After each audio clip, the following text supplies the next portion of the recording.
And that was the sound of Pete Alonso's bat and the baseball leaving the yard at Great American Family Field, and the tears of thousands and thousands of Brewers fans. Welcome to another episode of Black Diamond. This is episode 20. I'm Chris. He's Jerry. So quick programming note, this will be episode 20. So because this just had to be the Pete Alonso episode. Episode 19 will be dropped probably before you watch this. Episode 19 is going to be the beginning of our all-time Nope season series. So we got that going.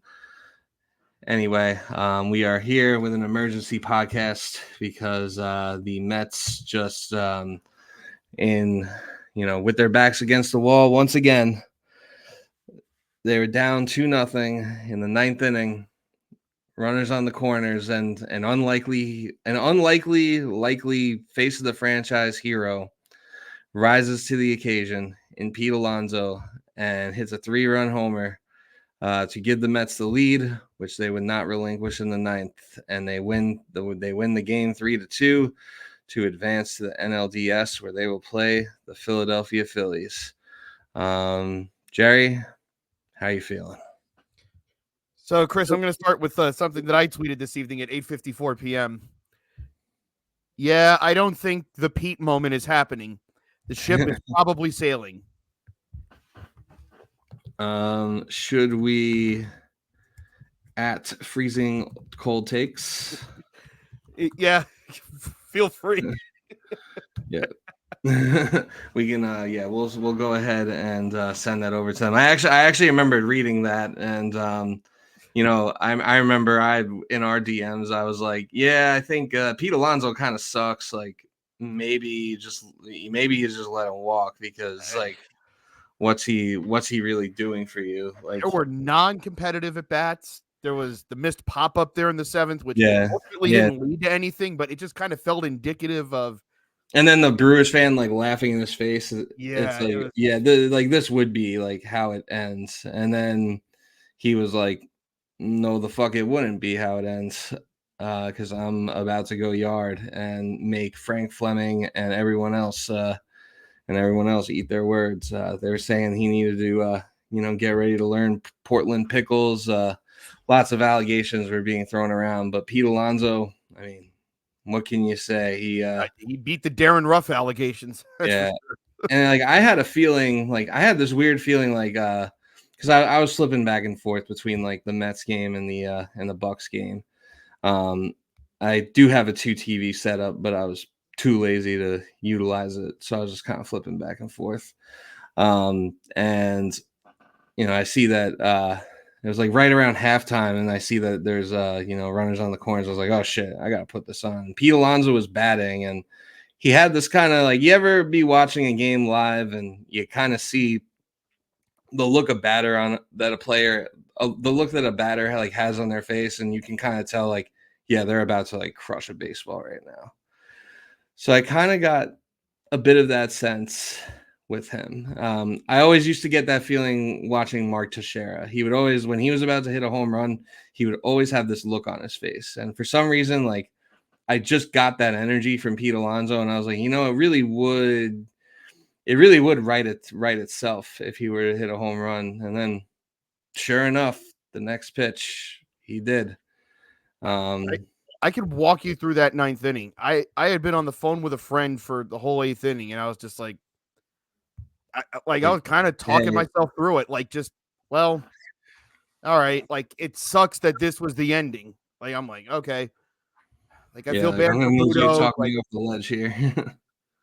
Well, I mean, we were just kind of like, we were literally, as the ninth inning was starting, it's like, all right, well, Pete's probably gone. We should probably move Vientos to first, but what are we going to do about third? I don't know if he can go back to Beatty. And, well, if we sign Soto, are we going to have any money left to go after anyone else?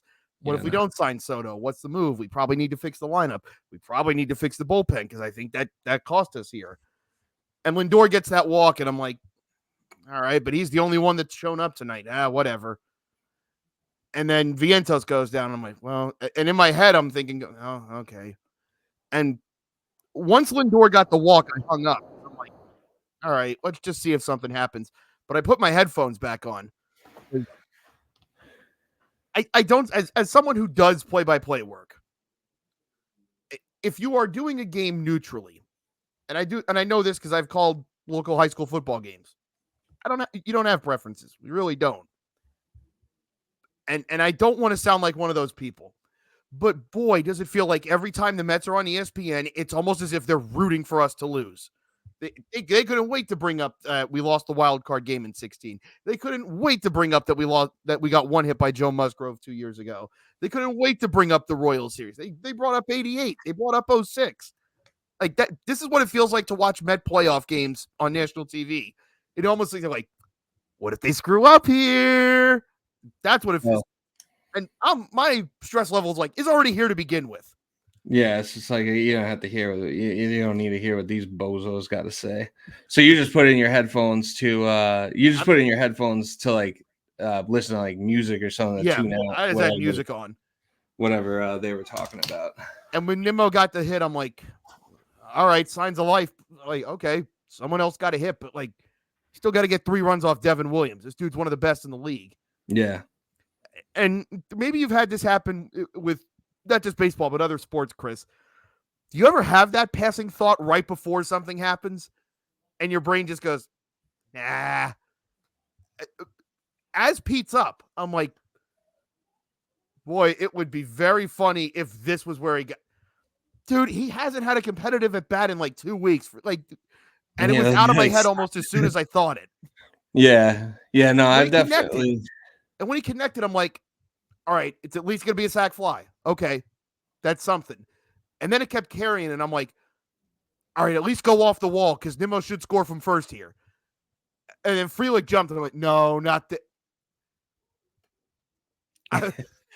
Yeah, so I will say, since I was watching with the sound on, and I completely agree with you. Like, from watching this, from watching like every game in this series, it was very clear that the ESPN broadcast was they were definitely glazing the Brewers, and they were definitely shading the Mets.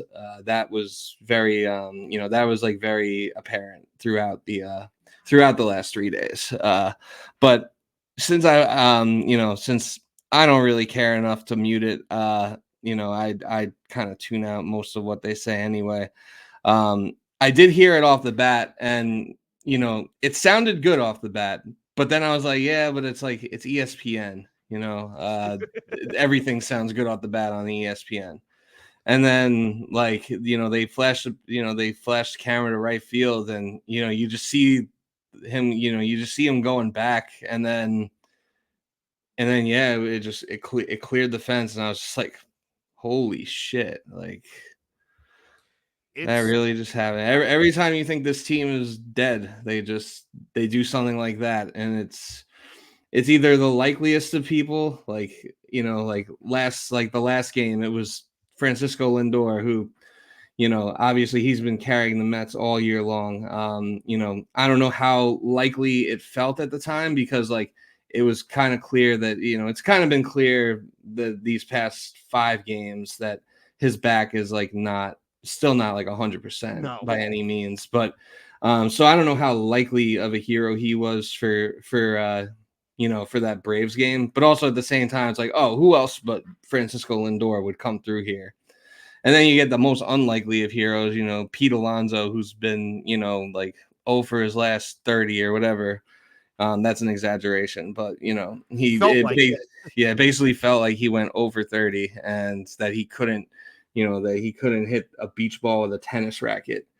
And then he just he connects on that, and it's just wow. Like, not only that, against one of the best closers in the sport.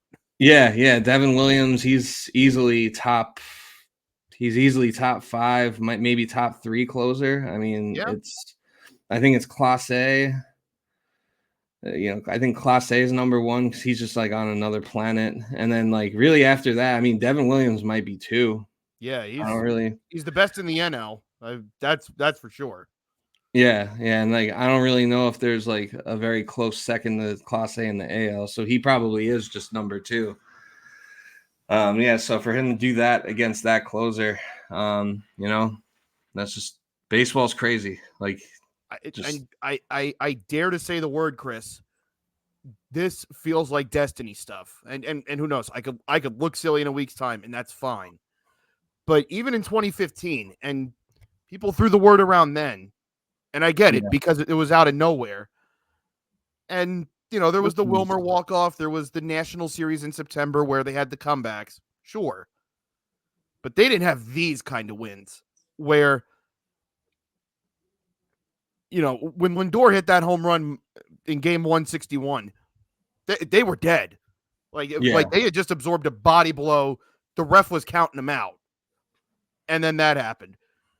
You can't absorb a bigger blow than the back-to-back home runs. They were still showing replays of the first home run when the second one got hit. And I looked and I'm like, man, that's the fourth. Oh, wait, no, that's another one. Oh, that's a new one. That's a new one. Yeah. Wake up, babe. New Brewers home run just dropped. Yeah, like you can't absorb a bigger hit than that. And it's like, and we're not hitting these guys. And we got to get Devin Williams. And we got to get 3 runs off of. We got to get at least 2 to tie, 3 for the lead. To do that on the road with their bullpen out of whack, the lineup cold for 8 innings, sans one guy. This feels like destiny. Like, I can't think of many games the Mets have won in my lifetime the way they won game 161 and the way they won tonight. Yeah. Those are games like I'm thinking maybe. Boy, there might have been 1 or 2 in 1999 like that. Even after the Pete home run, did you feel like oh, they're gonna like? Did you feel like, oh, we're gonna like blow it now, or did you feel like? Well, I did have a lump in my throat because I'm like, Diaz just threw 30-something pitches for 2 innings. You can't run him out there. That's malpractice. Who else is going out there? It's like, well, Budo's done. You can't run Maton out after last night, and also he's on what 3 and 4, 4 and 5. You can't go to him. I'm like, what's the move? Like and then I see Peterson warming up, and I'm like, you're gonna ask David Peterson to do something he hasn't done since like high school, maybe probably high school. Like, I was like, okay, like maybe this is the only move they could have made here, but boy, asking a guy to do something who hasn't done this in at least 8 years, probably longer. Boy, and when they got the first hit, I'm like, oh no. Yeah. Also, the double play to end it, to get Bryce Terang on a 6-3, where looking as if Lindor was playing right behind the bag at second. Like, he had to get that run a little bit. He runs hard and he runs fast. Yeah, I mean, Terang stole 50 bases this year. He's fast. I was kind of surprised he didn't make the flip.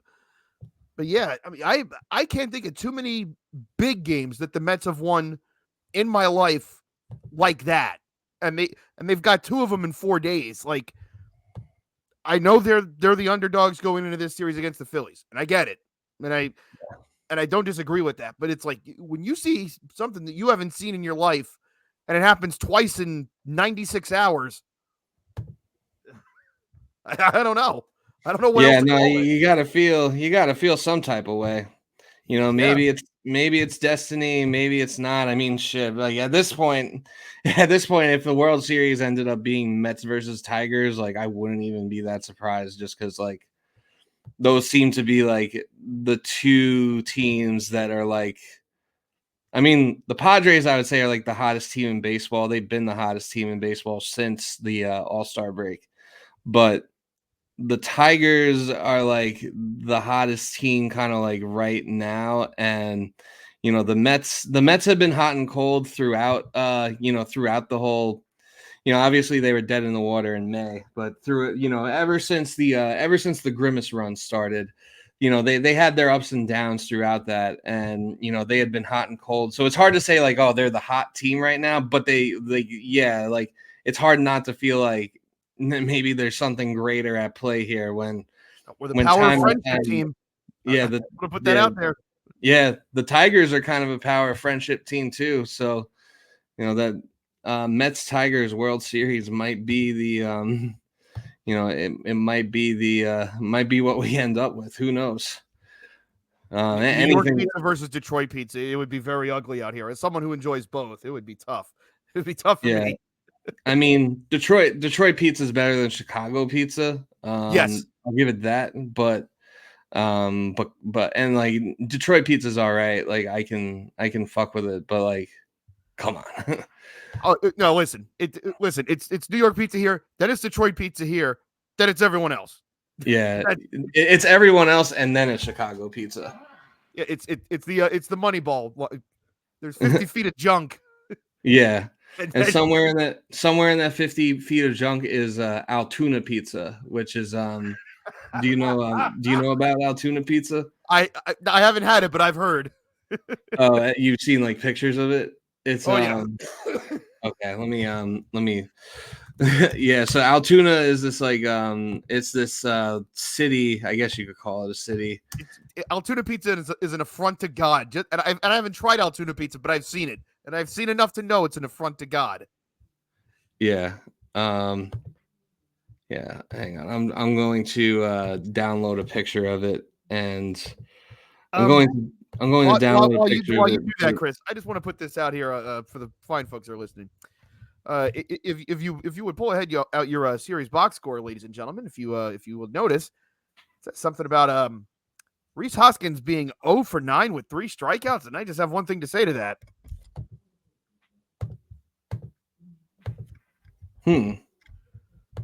Let's get ready to suck it. Oh, that was that is soul cleansing, Chris. Let me tell you. You've been waiting since like March 29th to do that. I was gonna get my get back one way or the other. Oh yeah. I didn't expect it to be us, but I was gonna laugh at him at some point. Little did I know it would be this grand.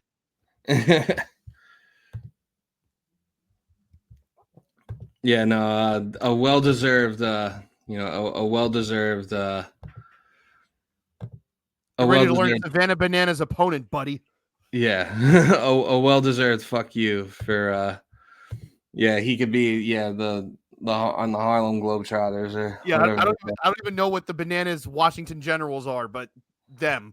Yeah, I actually have no clue. The Bananas are actually to PNC Park next year. I just found out. They have like 15 MLB stadiums they're going to play in. It's incredible. Yeah, and 3 NFL stadiums. Yeah, it is pretty good for them.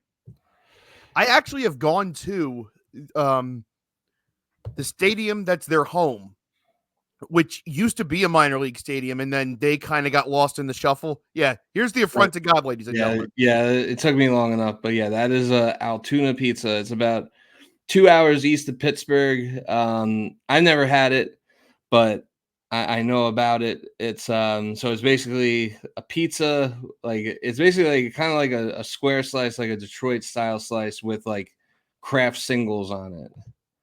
So yeah, still I'll still rank it above Chicago pizza though.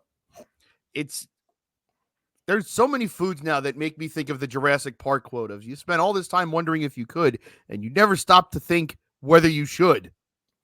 There's a lot of things, and there's a lot of things in today's like society world that make me think that there's food, pretty much any like aspect of pretty much any aspect of life or anything that any sort of media you consume. There's just so many examples of that. Holding an in-game interview in the top of the 9th inning of a 1-run game, being near the top of that list. Oh yeah, that was stupid. That was stupid as hell. I also I don't say this as like being pissed off or like to be a troll. I would love to talk to the decision makers and legitimately ask, did they focus group that? Like, was there a clamoring of, like do an in-game interview late in the game? Like we like in-game. I don't think anybody really likes the in-game interview, period. Like when you come back from break in a football or a basketball game and it is a timeout and they talk to the coach, people don't like those. Imagine actually doing it like, unless it's Greg Popovich just like telling the reporter to fuck off. So I think one person does it. I think people would do a GoFundMe to pay the fine. Like, all right, thank you. You're going to finally get that out of here. There you go. We'll cover it for you. Yeah. Yeah. And like I'm not really a fan of like the in-game interviews, but like if they do it in like the fourth inning of a regular season game, it's like, all right, like get your stupid interview in. But yeah, in the ninth inning of with the players being mic'd up, it's like, all right, like they're still going to actually focus on the action on the field. They literally took the feed away from the field in the ninth inning to just show some dude interviewing a guy who wasn't in the field anymore. What did we gain from that? Yeah, it's a whole bunch of baloney. That's what it is. If this makes me washed, I'll wear it. I'm happy being on that side of the fence. Yeah. Yeah, no, yeah. If this makes me if this makes me washed, I don't want to be dirty. It's pretty Correct. much how I'm glad not being with it. Yeah. But yeah, so the just a great win by the Mets. Now I got to ask you this, because I feel like when the Mets lost yesterday and when the Mets were on their way to losing today, it seemed like the main culprit for their shortcomings. It seemed like most people were pointing to Carlos Mendoza for leaving baton in the game yesterday, when, probably shouldn't have done that. Obviously hindsight's 2020, but that probably also wasn't the best idea, in real time either. And, I think that people were kind of pointing at, some of the decisions that he made today, that, he wasn't really managing the game like it was a win or go home game. And that he, there didn't seem to be the urgency there. I mean, I thought maybe he took Quintana out a little too early. Like, I would have maybe at least brought him out for the seventh, although you could start flirting with disaster at that point. I mean, he was at 90-something pitches, but just because of how out of whack the bullpen is, I might have tried to get like one or two more outs out of him. So I'll address each game. The Phil Maton one, I can understand the criticism, at least in terms of it kind of burned him out. Like, they did use him in the 5-0 game on Sunday, and I can understand. People kind of felt this way about Diaz too, and I get it. It's, you're up 5-0. Go to your B guys at least to get 6 outs. But I can also understand we have to win this game today. Same thing on Monday. You had to win that game, and you got to get those outs however you can. Yeah. Caught a break on Tuesday because Severino handed it off to Budo and then Stanek. And Sevy pitched. He started off rough, but he settled in and he pitched great in game one. Did terrific. Last night, it made sense in terms of, this is how the postseason is. You're going to get guys that are throwing 5 times in 6 days, 5 times in 5 days. That's just kind of how this goes. And especially if your schedule gets thrown out of whack by a rainout or something. And certainly the Mets were in that bucket. This is how it's going to be. And you just have to trust that your guys, they traded for Phil Maton for exactly these scenarios. He had done it in multiple postseasons for the Astros, and he had been terrific for a month up until Monday. And all right, he had a stumble. It happens. But I'm going to trust him. I'm going to hand him the ball to go back out there and say, hey, get us at least 3 outs. I don't know what the plan would have been had he got through the 8th with the lead. It sounds like Diaz would not have been available yesterday because he had such a heavy workload prior to that. Yeah, because I remember, I think they were asking Mendoza about it, and he pretty much said I needed. He either said Diaz wasn't available, or that he could have only gotten 3 out. He was only available for 3 outs, at most. Yeah. Which again I get, because he had thrown 60-something pitches in 3 days. I get it. Yeah. I know it's kind of the convenient thing to do is to go to the manager in that case. You trust your guys to get those 3 outs. And I was listening to a podcast this morning with Jerry Blevins, who was talking about the pitch that I think it was the Mitchell home run that put them ahead. He said where that was located and where he swung, 90% of the time that's a strike. The 10% that it's not, most of that is usually weak contact. He said, like, where that pitch was put, that's generally what you wanted his pitch to do. Garrett Mitchell, who's not really a home run hitter, just connected. Sometimes it happens. It's unfortunate. Like I think we're more upset with the result than the actual process there. Then the decision. I didn't think the game 2 process was that bad. Tonight, I would have taken Quintana out after the 5th because he was bending and not breaking in just about every inning. And it was a testament to Quintana that he pitched so well given the circumstances, especially because he lives on the corners. That's what he does. He's not challenging you with 96, 97. That was never his game. And this is a Brewers team that doesn't chase. So the fact that he threw 6 shutout and was living with guys on base in almost every inning and got through that with a 0, you take that and run. Yeah, true. And with Quintana too, it's like with Quintana versus the Brewers lineup, it's like you're not that's not a lineup that Jose Quintana is going to be able to throw like get me over like off speed pitches. There's plenty of teams that he could, but that's not one of them. They're a team that's gonna, they're a team that's gonna jump on your shit. So yeah, you take the 6 from Quintana and you're happy with it. Yeah. I guess if there's one thing that there is to get Mendoza on, it's that he went to Budo on next to no rest. And there's a reason why they stretched Budo out the way they did throughout the year, even when they turned him into this multi-inning reliever, which he was great at. But he would never pitch this close on if he threw 2 or 3 innings, he was getting a couple days off and then they'd go back to him. But this is why. It's not something he's used to.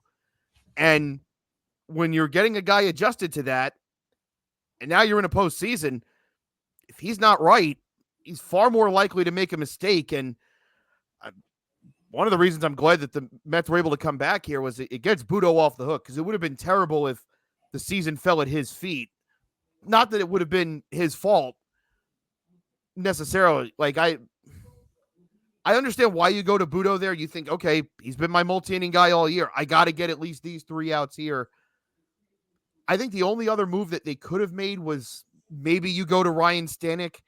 He had been so good in these first couple of games and really hadn't used a lot of pitches to do it.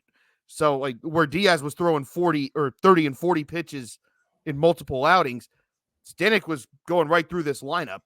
So I think if you wanted to really be aggressive, and you know that Stanek handles postseason situations really well, he's got a great track record of it, I would almost just put the ball in his hand and say, hey, the 7th and 8th are yours. We'll take it from there. And I do give Mendoza credit, though, for going with Diaz in the 7th. It could have bitten him. It very nearly did. Mm-hmm. But I think he basically went to Mosaic law right in that spot of, look, this game's getting away from us right now. And I know a lot of people think this game's already over because we're down 2-0. It's a 2-0 game. I have to stop this right now. Yeah, you got to put your best choice is him. Yeah, you got to put your best pitcher, your best reliever in to stop the bleeding, because by all means it could be it could have been the last day of the season. So you gotta empty out the tank at that point.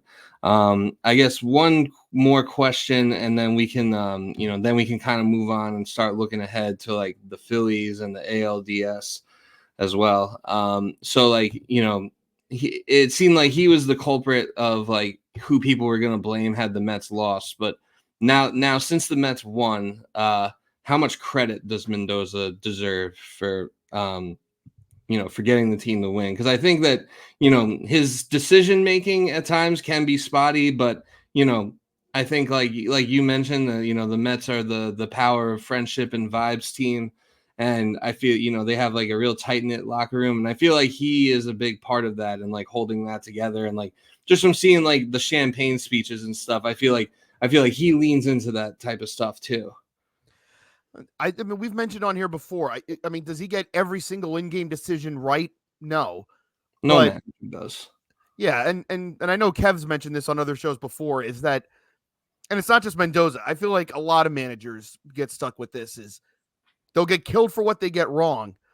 But like, I've seen Mendoza manage bullpens well, sometimes. I've seen him do great jobs with lineups in terms of being able to shuffle guys where it's, all right, we've had this 2-hitter and he's been in a funk for 3 weeks. I'm moving him down to 6.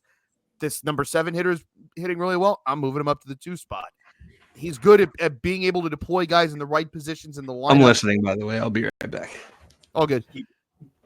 He's done a good job in terms of finding playing time for guys to make sure that they stay engaged and keep them interested. Like making sure that Tyrone Taylor gets at least 2 starts a week. How important has he been for them? I feel like he's kind of been in the middle of everything. He was in the middle of the rally on Monday. He was in the middle of the rallies on Tuesday. Vital for the Mets to have him out there as a late game defensive replacement. But you also know that's a guy that's going to need to hit, and you're going to need him to get a hit at some point. And Tyrone Taylor just kind of keeps popping up in random moments. That's Mendoza managing him correctly. I think he's managed Winker correctly. I think the fact that, between Winker, Martinez, and Marte all kind of scuffling to various degrees right now, he's kind of just kept shuffling cards, and it's worked. So, yeah, I mean, is there stuff I wish Mendoza could do better? Of course. But I also think he's done a pretty good job at getting the absolute most out of this team to get them as far as they have. Yeah. I think, it seems like he's pressing. Yeah, it does seem like he's pressing all the right buttons. Like, maybe not every decision he makes works out. Maybe there are some that either come back to bite him or nearly do in this case. But it seems like for the most part, like with the lineups and, it's hard to like shuffle up a lineup and get something going when like nobody except for like Francisco Lindor's hitting. So he definitely deserves credit for, that. And I think that one of the most important things for the Mets going forward is the fact that like Marte seems to have found his groove a little bit too. I feel like that could be a real big difference maker as they go on to the next series. So, you got the Philadelphia Phillies next. You got a couple of days off, or like I guess 1 day off. The first game of that series is Saturday. Is that correct, or is it Sunday? No, it's Saturday at 4, and I know that because with my job, I work the volleyball games at our school. Guess what time they have a home game on Saturday? 4:00 Eastern Standard Time. 4 p.m. baby. Nice. I don't say this as slander to them because I love them and I love doing it. But boy, I am in a real bind. Yeah, I mean, it'll be a good distraction, I guess. And I mean, I don't know much about volleyball, but I assume their games don't last as long as postseason baseball games. So you'll probably be able to catch some of it at the end. 2.5 at most, usually. 2.5 at most. So usually a regular or a little under. Yeah, like a regular season baseball game is like 2.5 hours at least, usually. And I feel like a postseason. Please, I'm going to need a straight set victory on Saturday. I am begging you. Yeah. I do need your thing. Do your thing, girls. So like I feel like a postseason baseball game, even with the pitch clock rules, I feel like that's still like at least 3 hours. So I feel like you should be at least able to catch like innings like the 6th or 7th inning on. So hopefully the Mets can just keep it close and stay in it till then, and then you can get in the car, pop it on the radio or whatever, go home and watch the rest of the game and continue to the thing is, I know I can't have because I'll have my MacBook with me while I broadcast, and I use that. I always have that as like references because it's like I got to check statistics or player profiles and stuff like that. If I leave that Gamecast open and things go wrong, because it happened to me 2 years ago during the Padres series, that could be a big problem. You'll definitely hear another great job down the line by Munoz. You'll hear all the energy. Why does he we just won the states? Why does he sound so upset? Man, we just beat a ranked team. What happened? Yeah. Wait, we won? The crowd storming the fields, and the manager sounds like, or the play-by-play guy sounds like he just had a stroke or something. Wow. You absolutely believe in miracles. Hey. Yeah. Another one of these games. Hooray. But so the Mets now go on to Philadelphia. They'll open that series on Saturday in Philly. It looks like Zach Wheeler will be taking the ball for the Phillies game one. An old friend, an old foe, Zach Wheeler, and then it doesn't say who's going to be pitching for the Mets yet, but Yeah, I assume that. I mean, I assume it would be pretty much anyone but Quintana, Minaya, or this was supposed to be a bullpen day for Peterson, or maybe yesterday was, because I know they had talked about potentially using him yesterday if the same spot had come up. Check the box. Peterson threw 8 pitches. Yeah, he should. Theoretically, you could go back to him. Yeah, he could open. You could have a bullpen game. I mean, obviously, it's like, it's one of those things that's like, all right, like that's a problem for tomorrow, and we have to get to tomorrow first. So you do what you have to do to win the game. But I mean, now that you're there, it's like, is a bullpen game. I mean, a bullpen game in game one doesn't seem ideal. I will say I do approach these 2 games in Philly, and I mean, and it's obvious. Just get a split. So you're gonna have 2 games at home, and you just played 7 games against them in the past month, and really they only pretty well, and they only thumped you once. The 2 games they won in Philly could have very easily gone your way. Probably should have. And then of the 4 games in City, the Thursday game, all right, it was a little bit up in the air, but you jumped them early. The Saturday game, close. The Sunday game, close. But you found a way through. You have a blueprint for how to be able to beat these guys. Yeah. So I feel like as soon as it sunk in, hey, you're going to Philly, I didn't have this sense of dread of, oh no, here we go. Again, I'd rather not play them, but hey, look, this is what it is. Yeah. And I think it helps them a little bit in the sense of they just went there. They won a game there. They know they could have won the other 2. Because I if there's anything that I would tell this to, if I'm Mendoza, do not buy into the idea that you should be scared of going there. One, because you've won there. A lot of you guys have been here. You've won games here before. You've come back here in this park before. You've won dominant games. You've won comeback games here. You've won games that you've won at a walk. There's no reason that you should be afraid of this. And this other idea that you should be afraid of Citizens Bank Park. The Phillies had game 6 and 7 of the NLCS at home last year. Chris, can you tell me what happened? Let me check my notes. They did not win. They did not. They were up 2-1 in the 2022 World Series with 2 more games at home. The Mad Dog was supposed to retire. He said, if the Diamondbacks win the next 2 games, I'll retire. And then it happened. And then he's like, fuck you, I'm not retiring. And that annoyed me because I'm tired of hearing from that guy. Same.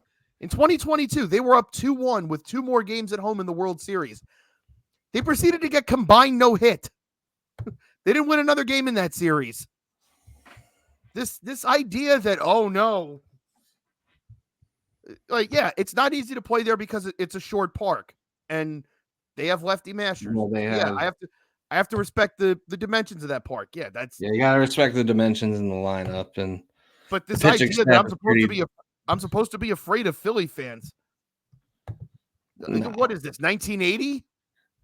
Yeah, no. They got security guards and stuff. I mean, I've been to I haven't been to like a playoff Phillies game, but like I've been to Phillies games before, or I've been to one Phillies game, and honestly, I felt like their fans weren't even that bad. I feel like it's the Eagles and the Flyers and maybe Sixers fans that are like that. You really I think Knicks fans disproved that Sixers fan myth this past May or April or whenever it was. Very true. When they went in there and took over Wells Fargo, yeah, they packed them up. Yeah, so it's really just Eagles and Flyers fans that And hey, Mets fans might do this too.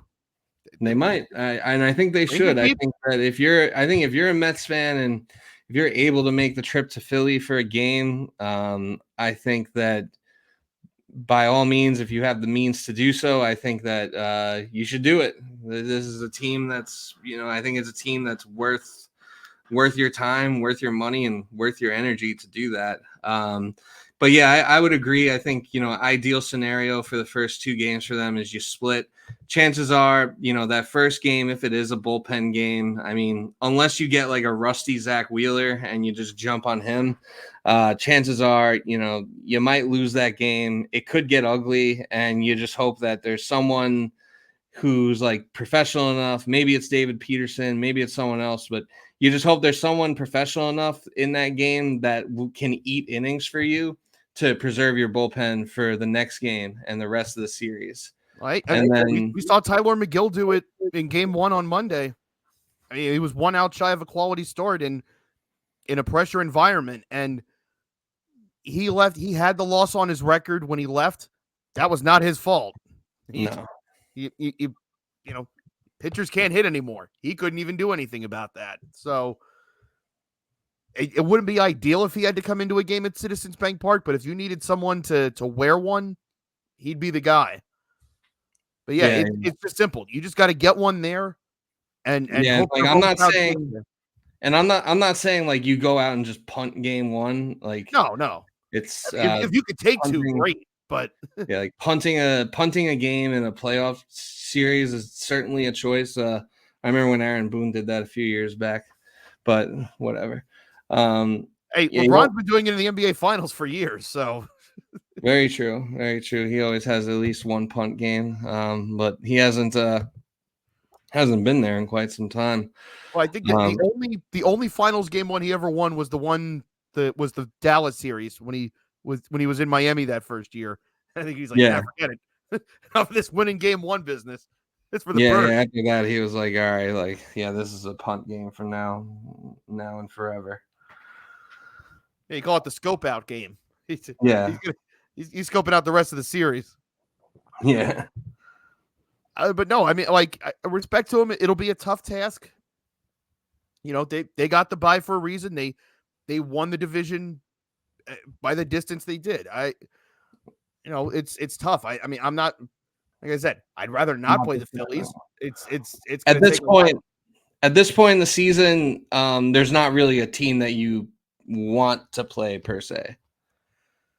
Like, I could say, like for this reason though, if they beat us, we'll never hear the end of it. Now, if we win, but it's like they'll never hear the end of it. If we were to play the Padres this round, like, yeah, not an easy matchup, but like, all right, if we lose to them, I'd argue that could even, and I know that we were saying before, like, oh, you'd probably rather play San Diego than Milwaukee than Milwaukee in the wild card round. Another freezing cold take, but I mean, at this point, I would argue that San Diego. You haven't learned about the show. I said I'm an idiot.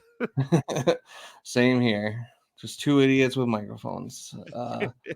But I mean, I would argue at this point that the Padres are probably a scarier team than the Phillies. Yeah, I kind of think they're the favorite play in the Dodgers. It feels like the Dodgers are just like holding their starting rotation together with gum right now.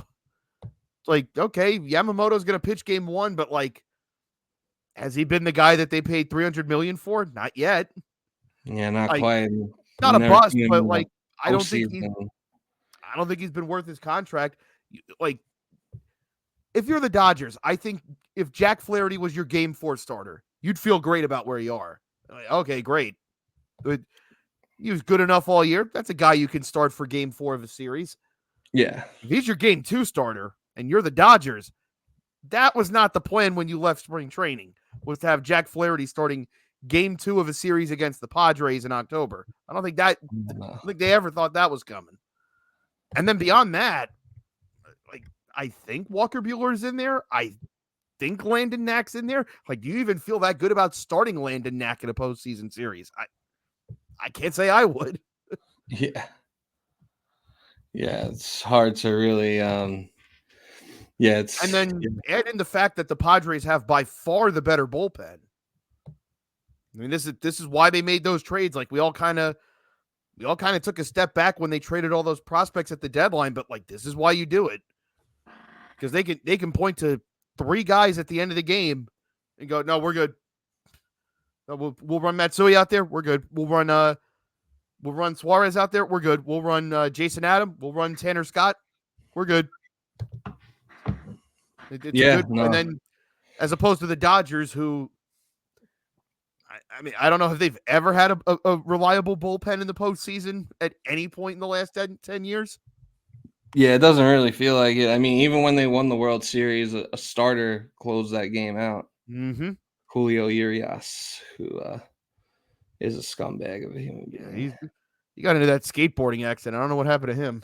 Yeah, the skateboard, and I think he like hit his wife with the skateboard. Oh, it's see, that's a spin on the old Chappelle. He was talking about Louis C.K. dying in that terrible accident. Oh. I was trying to dodge around the dodge the elephant in the room, and I just put it right there. Leroy. Yeah, Leroy Jenkins. But yeah, so no, we have the stage is set for the divisional round. I think I kind of like the Mets in this series too. It seems like they've got the momentum, and like you said, this is while the Phillies are a very good team, they're the favorites to win this series, and they should be the favorites. But I think that there's definitely a world and an avenue where the Mets could definitely win this series. I can't bring myself to make a prediction because we talked about this in the last show. But like you said, the Phillies should be the favorite. They've earned that. They flew out of the gates. They were unbelievable for the first half of the year. They kind of corrected the ship there over the past month. But the Mets have no reason to go into this series and not think they can't win this. I think it's very possible. Agreed. And that's about as far as I'll go. Yeah. Well, I can. I mean, do you care if I make a prediction? Oh, go ahead.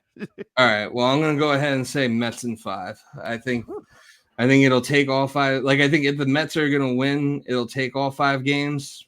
If the Phillies win, it could end up being a shorter series. Like, it could end up being like 4 games. But I think the Mets get it done. I think they get it done in 5, and it'll probably be something dramatic, like it was these past 2 playoff games, series, whatever. Put it on tape, and it's here right now. I promise you, Chris.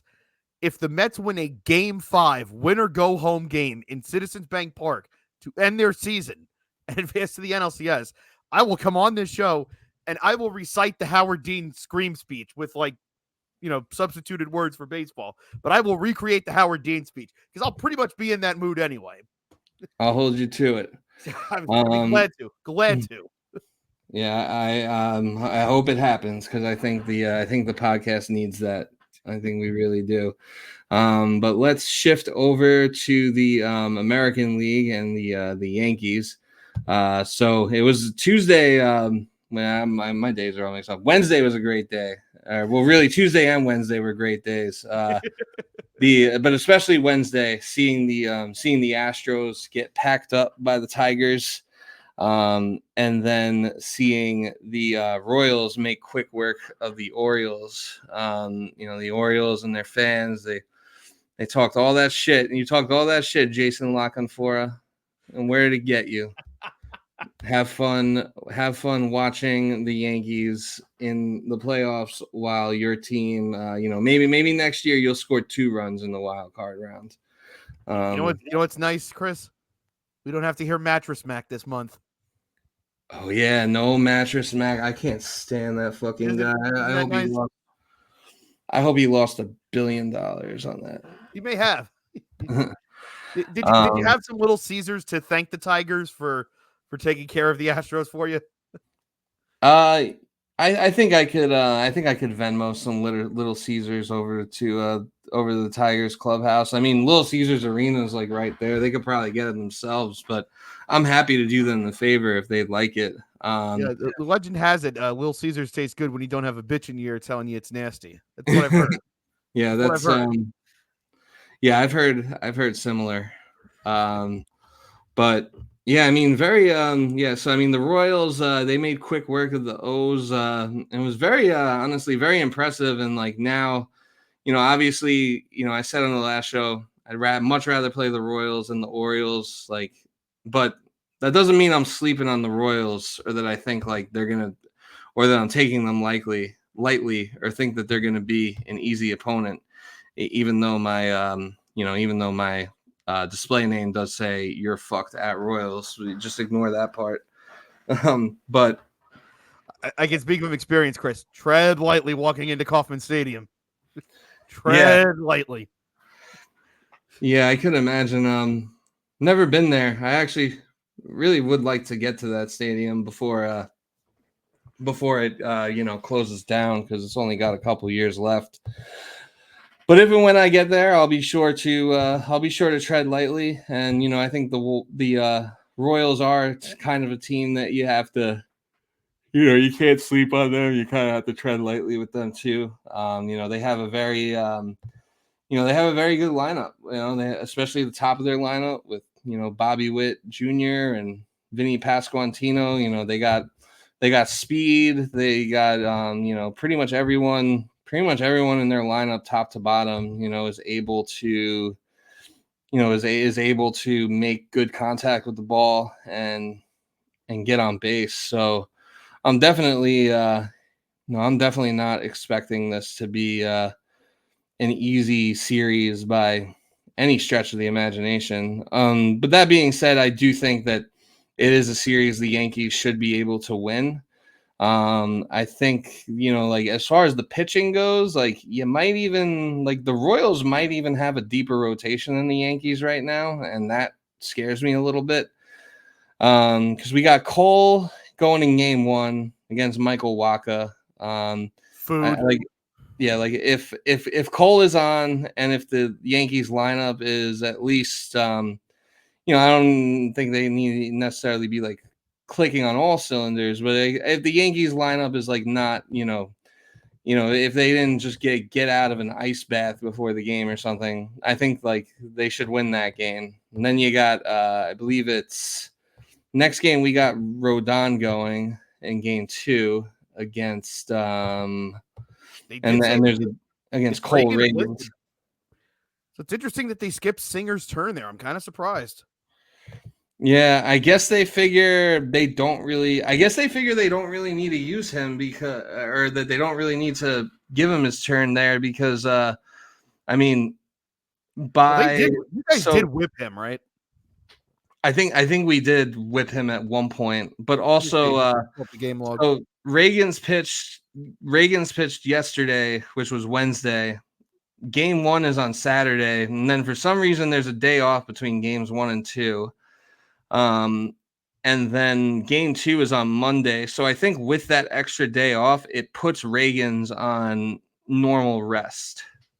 And I guess if you're going to be in Yankee Stadium, you'd rather have your top guy where listen, if we have a guy who's more prone to blowups, At least have him at your own stadium. Yeah, because if you get blown up at Yankee Stadium, it could get real ugly. Interestingly enough, for the game logs here for Singer, he did pitch at Yankee Stadium last month. 3 runs on 5 hits in 5 innings. It took 92 pitches. So, like, not terrible. The game where you guys got him was in KC. Now, granted, that was earlier in the year, but still. Yeah. Yeah. So yeah, they jumped on him in KC. I guess they wouldn't want him getting jumped on in Yankee Stadium. But yeah, I mean, yeah, last time he pitched against us, he didn't do too bad. I mean, but it's also like a situation where, you just would hope that. So I'm not sure what the Yankees plan is beyond games 1 and 2 as far as their starters go. Like I heard Boone say something that they're like still like deciding whether or not Marcus Stroman's even going to be like on the division series roster. So that's interesting. I would assume that it would be. I assume you give the ball to Luis Gil in game 3. Like you're going to need him to pitch at some point in the playoffs. If you're planning on making a deep run, You're going to need him to pitch at some point, and I don't see, he's been a very steady like number 2 behind Cole, and was the ace of the staff when Cole was out like all year. Will probably win Rookie of the Year, so I think you feel comfortable putting him in a playoff game like in Kansas City. Hopefully up 2-0. Hopefully, worst case scenario, it's 1-1. If we're down 2-0 in that series going into KC, it's not gonna be pretty. And to your point, like you said, if the Yankees are going to have any kind of extended run here, he's got to be involved at some point. And I would think, I mean, I can't imagine that the Yankees are looking at Kansas City like, okay, this is a walkover, we're fine. I'm sure they're looking at it as, okay, we've got to approach this like this could go 5. Yeah, no, like Boone is somewhere. Yeah, like Boone was on, John Boy's show, or like he goes like every week and talks to them. And they were kind of asking him about like, oh, do you guys like ever, root for like a certain team? Like do you have a preference of who you'd rather play? And he was like, no, like you gotta be, he said, you always gotta be careful what you wish for. He's like, that team could, that team that you're rooting for, they could end up knocking you out. So, so I'm sure that I've been in that spot before. So, yeah, so I'm sure that they're not like sleeping on the Royals, and nor should they. Because the Royals, the Royals do have like a very feisty team, but they should be able to win this series because this is a team that, if the bats are, if Judge can finally wake up in the playoffs, that's been like the one knock on him in his career, is that he always disappears in the playoffs. Soto's had big moments in the playoffs. So has Giancarlo Stanton. So, and so if you could just get Judge in, as long as you can have Judge going too, if you could have all those guys going, I think it's a series that you should be able to slug your way to victory. I'm not sure what the exact stat is, but I know that, and this playoffs has been kind of weird because like there haven't been a whole lot of home runs like across the league. I think day one only might have had like 2. Yeah, one of the, I think like they were both in like the and I think they were both in like the last game of the series and of the day. The Braves. Yeah, I think on Tuesday, like the first 3 games didn't have any. Yeah, and then Tatis hit one in like the bottom of the first, and then someone else hit one too, I think, on the Braves. So listen, let's talk about it. Do the Yankees regret trading Kyle Higashioka? I mean, these are the tough questions we got to ask.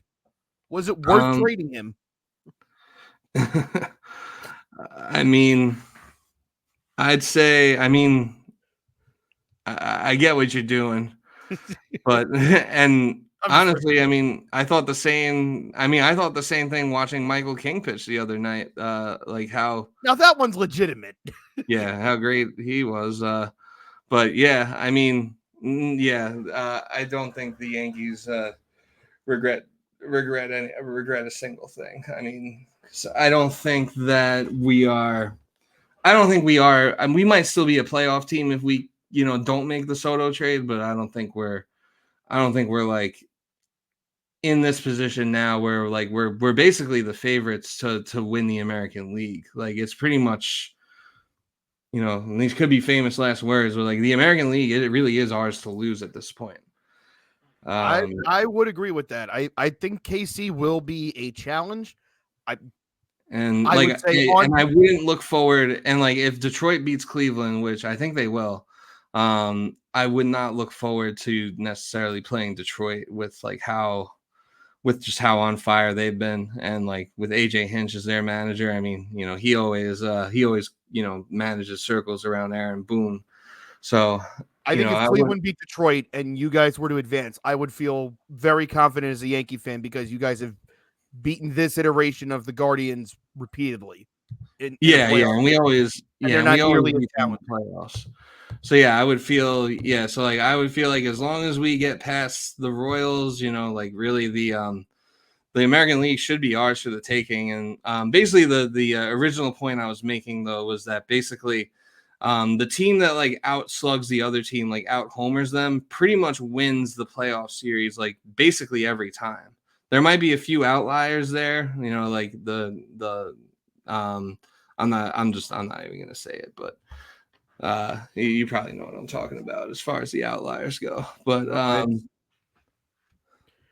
it's something that I've wanted the Mets to be, because that happened to us in 2022. I felt like we were a team that tried to live, trying to string 5-6 hits in a row, and yeah, that wins you a lot of games during the regular season. But I feel like we've seen it consistently, probably for about 7 or 8 years now, where the team that can change the game with one swing repeatedly usually ends up winning, or at the very least, they're one of the last 2 teams standing.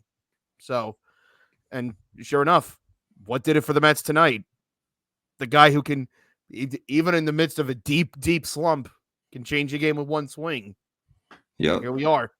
I think if you had asked this team to get 3 or 4 hits in a row off Devin Williams and not have one of them leave the ballpark, I don't know if that would have worked. That's a much taller order. Yeah, the whole boomer theory of home runs kill rallies is a crock of shit. No.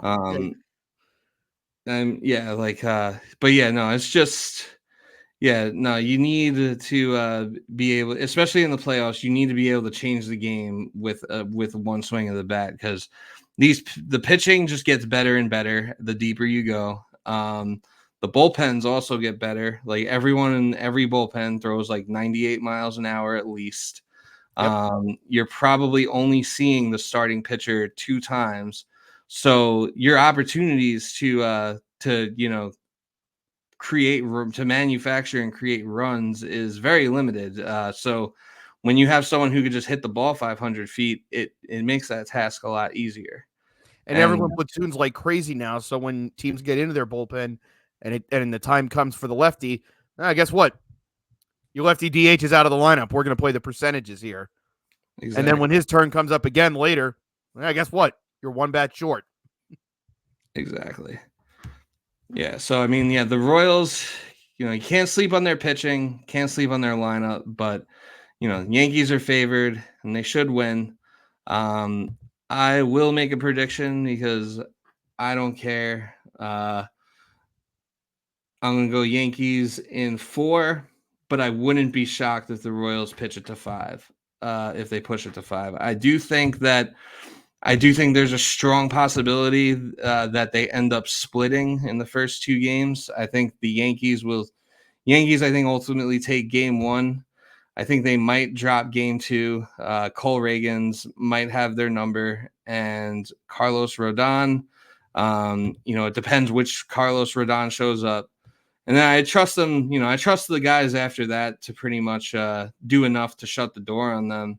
But at the same time, would I be shocked if it gets pushed to a 5th game and we have to put Garrett Cole out there for a winner take all game 5 a week from Saturday? No, it wouldn't really shock me at all. But I'm going to go Yankees in 4. I know you don't want to make a Mets prediction, but would you like to dabble in a prediction for this series or for any of the other series? For Royals Yankees, I think I'll echo your sentiments. I think we likely see Yankees in 4. I think, for his KC team, I've seen people talk about, hey, it's good to see them that they were rewarded. They spent money in free agency. They went out and got Seth Lugo. They got a couple other guys. They gave Witt the monster extension. They actually, whether they jumped in with 2 feet, but I think for a small market team, I think they put out a huge sign that said, hey, yeah, we're going to try to win right now with what we got. And they're getting rewarded for that. They got a playoff spot. They won a series. They got a major upset. I think even if they were to go down here, if they push the Yankees to 4 or 5, I think they could rightfully walk away going, hey, this was well ahead of schedule for us. Things are looking good ahead.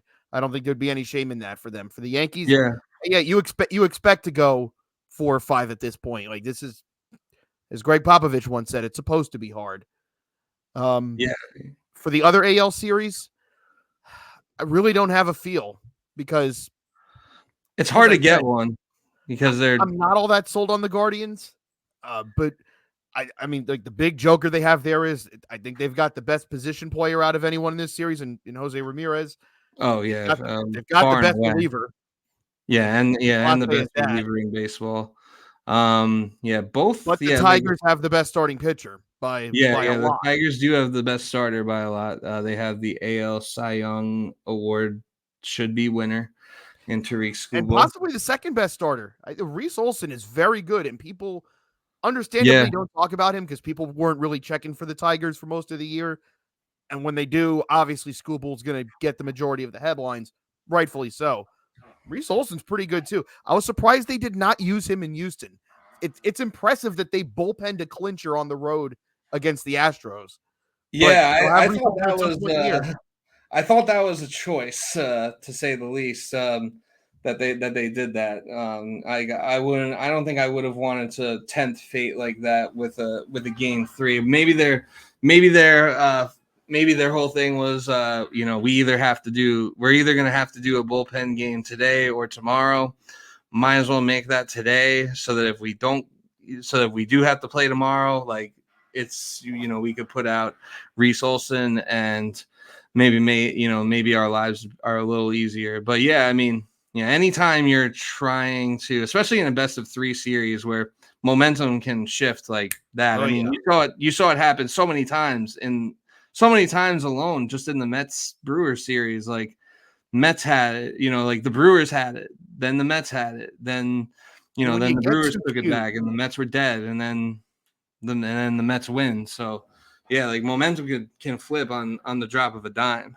and when you outthink yourself, because I think the Brewers might have cost themselves game 1 pulling Freddie Peralta as early as they did when Yeah, the Mets were not, after those first 2 innings, they could not touch him, and they gave him a lifeline back in.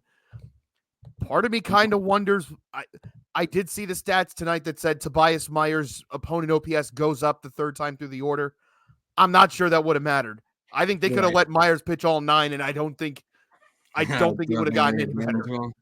But or like Yeah, I think of the Mariners a few years ago trying to get Robbie Ray to come in to get the last 2 outs facing Jordan. Sometimes teams get a little too cute in these spots, and it just takes one little blow up to completely change a series. yeah. Yeah, so as far as Detroit and Cleveland go, it's a hard series to really get a feel for because they're division opponents, they're division rivals, and they played each other pretty close about as close as you can in the regular season. They played each other 13 times. The Guardians won 7 of those 13, so they were 7-6. So that's about as close as it could get. And looking at the score for most of these games, a good portion of these games were 1-run games. Like you have a 2-1 game, you have a 5-4, 9-8, 5-4, 2-1. A few other games that were within. A few other games that were a few games that they also lost like by 1 run. And so most of these games, only a couple of them were like really blowouts. So this is a series that it's definitely hard to get a feel for because it's like 2 division rivals that, they both know each other well, obviously, and they both played each other so closely all season long that it's like hard to say. But like I'm just kind of going with the Tigers because they're like the hot hand. So I think that they get the advantage there. So I would go Tigers in 5 for that series. For the so Tigers in 5, Yankees in 4, Mets in 5, and then for Padres and Dodgers, I got Padres in 4. you got Padres in 4. All right. I would be shocked if the Dodgers got swept out of the postseason 2 years in a row. That would, for Yeah, everything they have. got swept. I'd be shocked if they got swept twice in a row. That would be kind of crazy. But I mean, like, would it be the most shocking thing ever if they blew it again? But I'm gonna go. I'm gonna go Dodgers in 5. I think the Padres need to be humbled. They Wow. they're like not selling.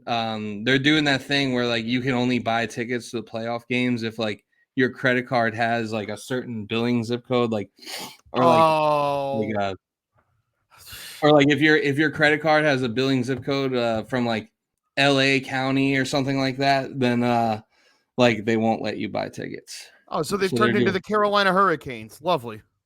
exactly, which is why they need to lose, and I'm gonna pick them to lose because I think while the Dodgers' track record in the postseason has not been good, while there are a lot of unknowns with their pitching staff, um, I think that they've gotten they've gotten some rest now. They've kind of gotten they've kind of gotten things they got things wrapped up, and I think that they've been able to get some rest. I think it'll be a great series. I think out of all the series, I think like unbiasedly as a baseball fan, this one might be the best one. Like Every just year there's one series that you point back to and you go, that defines the postseason. It's not always the World Series. I could see this being that. Yeah. I think it has the makings of like a 5-game series where you might see a benches clearing brawl at some point, just because like those teams definitely have some beef with each other. The fan bases definitely have beef with each other too. You might see fights in the stands at some point. So I don't really want to talk anything. about that too much because there actually has been some like real life shit that's happened there. So Oh yeah, that a yeah. Giants fan. Are you talking This, about? this, oh, this was might have been like 2011 or 12, I think. I'm right here. Hang on. Yeah, there was I know that I think it was the 49ers game where someone got hurt pretty badly. I want to say it was like 2011 when I'm pretty sure it was right after it was one of the Giants World Series years, and the next year they opened in LA, and there was like a massive brawl in the parking lot, and like someone had a legitimate brain injury from it. So, Oh shit. Yeah, I mean, obviously not hoping for anything like that, be safe out there. Don't kill each other over baseball. At the end of the day, these are people that make millions and millions of dollars that do not know that you exist. It's not worth suffering permanent brain damage over, and it's not worth getting like an aggravated assault or attempted murder charge either. So everyone just kind of needs to keep that in perspective. But that being said, I think it'll be a very fun, chippy series. boy, I've got But a bad hamstring injury right now. I think that What I did. yeah, but I do think the Dodgers ultimately will come out on top. Like they have all the pieces to do it. They got the top of their lineup is like, when it's healthy, it's like 4 potential future Hall of Famers in a row. And then it really doesn't let up after that. You could say obviously the Padres lineup is very good too, but I just think push comes to shove. I think the Dodgers just have a little more star power that I think will get them pushed across the finish line marginally. I tend to trust the Padres starting pitching right now. Yeah, And we've seen them swing hard to series go before. against They them. did this 2 years ago in 2022. We've seen, and now they've added King to that. As Yeah, I mentioned before, that super bullpen. I mean, how much have bullpens made the difference over the past 7-8 years? Where someone like an Andrew Miller goes out and can single handedly win a series by himself. So I feel the Padres are probably the best equipped to win this series, but I could certainly understand if you look at the top of that lineup and you see Ohtani, Betts, and Freeman and say, I can't pick against that. I certainly wouldn't fault someone for that. yeah. Even like Will Smith and Teoscar Hernandez too. And then you still have Muncy, guys that have been there before that have been in these spots. Yeah. So they have people that while they've come up short, they are definitely battle tested. I mean, Freddie Freeman won a World Series not with the Dodgers, so he's been there and done it. So they definitely have the horses to get it done. I think it's just a matter of the pitching holding up, and I'm pretty sure Yamamoto's pitched like I don't know much about Japanese baseball, but I'm pretty sure he's pitched in big enough games there. Oh, I'm pretty sure he pitched in the World Baseball Classic last year. Yeah, he did. Man, He started the game that Ohtani closed, right? Actually, In the I'd have to final. go back and look, but I'm almost positive that Shota Imanaga started the final. Oh, it was Imanaga who started it. Yeah, but I think Yamamoto was Yamamoto might have pitched the semi. Yeah, that sounds more like it. I would definitely have to we definitely have to double check. But either way, either way, Here's something for you, by the either way. way, he's pitched in big games. I mentioned Max Muncy. Did you know he's in the Dodgers all-time top 10 for home runs? No, I had no idea. Are you shocked to learn that? Kind of, yeah. That's pretty surprising. I'm shocked, not because I'm like, oh, Max Muncy's not that good. I'm just shocked because of all the guys the Dodgers have had over the years. Yeah, that's what I'm thinking too. It's like all he's the history and like all the history they have and all the guys they've had. For how long they've been around. Oh yeah. And this is they had hitters in Brooklyn. yeah. I assume this is like also counting like Brooklyn Dodgers. Like it's not. They're not talking about LA. So yeah, this is their whole history. Yeah, no, that is kind of insane. I would pull up the full list, but I literally cannot sit in my chair right now because this might be worse than a Charlie horse. I don't even know what I did, but my hamstring. I'm day to day right now for the NLDS. That's the best way I could put it. You are all right as long as you're as long as you're not about to request a trade to the New York Jets with that hamstring injury. But listen, the Bucks have a few injuries at receiver right now. My services might be needed there too. Yeah, at this point, they might need me to play safety too. Yeah, or slot corner. Yeah, they need help. That would have been the cherry on top for the for like the perfect night in the life of Jerry. But you got the one that you really needed. So. Yeah, I mentioned to Chris before we came on air. Good thing the Mets won, because if the Mets had lost the way that it was looking, and then the Bucks blew that game to the Falcons, boy, would I be a not pleasant person on these airwaves. Yeah, not great. Yeah, the guy. I'm going. Actually, I can pull up the. Max Muncy is 9th in Dodger history for home runs. He's 13 ahead of Mike Piazza. Oof. Assuming he comes back and plays next year, he'll probably pass Matt Kemp and Steve Garvey. That's two of the better hitters that the Dodgers have ever had. And you think, wow, Max Muncy? Like, I know he's good. I don't say this as like as standard in his career, but like some of those names, like you look at the Dodgers all-time top 10, like Duke Snider's on there, Gil Hodges on there, Roy Campanella. There's some legends in there. Yeah. And when Max Muncy's career is done, we'll go, yeah, he was pretty good for a long time. He hit in the middle of the order for some really good teams. He was pretty good. I don't think anyone would ever. And again, I don't say this against Max Muncy, but I don't think we're going to be sitting in 30 years going, oh, man, I think back to those days when Bryce Harper was playing and you had Max Muncy on the Dodgers. He's a nice piece, but top 10 or top 6 in Dodger history? Who knew? Yeah. And you are correct. Imanaga started the World Baseball Classic final, which Ohtani closed out. And that was a sight to be in the building for that. Oh boy. Yeah. And then it looks like Yamamoto didn't start the semifinals against Mexico, but he did come and pitch 3.1 innings in relief. Sasaki. The guy who's supposed to be the next big free agent. Yeah, that guy, Rocky Sasaki, future Yankee Rocky Sasaki. All right, he started that game.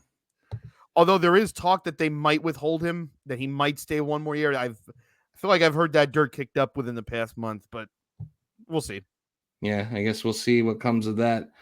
But yeah, that is going to do it for this episode 20 of the Black Diamond Podcast. Make sure that you subscribe to our mother effing YouTube channel. Make sure you subscribe to the Middle Initial Podcast YouTube channel, and make sure you follow us and Middle Initial Podcast, as well as our parent company, the Ascension Podcast Network, that is responsible for all the great programs that you're accustomed to watching and listening to. So go Mets, go Yankees, and we'll be back sometime in the next week or so to hopefully be talking about both of our teams in the League Championship Series and a potential Subway Series. What a thing that could be for the first year of this, for the first real year of this podcast. That would be pretty amazing. Hopefully, I'll be on here recreating the Howard Dean speech. Yes, you got to walk before you can run. But thank you for everyone for listening, and we will talk to you next time. Peace.